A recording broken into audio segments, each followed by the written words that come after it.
ergati kee godhattee dhimma koo naan kennaa sitti waaqadhu galaata koo caallisee ani irraan darbu kee kana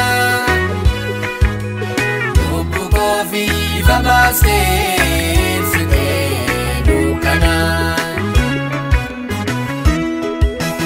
caallisee ani irraan darbu kee kana lubbu koo fi ifa baastee ibsitee dukkana.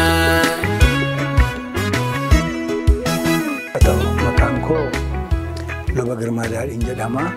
Kanan dhaladhee bara 1940 gaafan deemuusan halkan guutuu boo'an bule. Gaafa mattuu gadhiisu. Maaliif boosu? Minjaala doowwan akkasii. Kanumaan utoo hin jiru isaan ari'atamnaan eenyu faana wal quunnamnee qees bal'inaa fa'a. Waldaan Inxooxxoo maqaan Yesuus.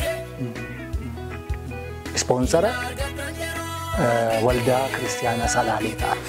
Gara tajaajilaatitti kan inni dhufe nabii jedhama. Hafuura nabii jedhamutu haadha koo ajjeese. Waggaa 3 walakkaa Finfinnee deemee waaqeffachaa ture. Waldaan maqaan Yesuus Itoophiyaa ayyama qabdi waan taateef akka nuyi kan hin aratamtu isaan bira dhaqee meenaan jedhanii.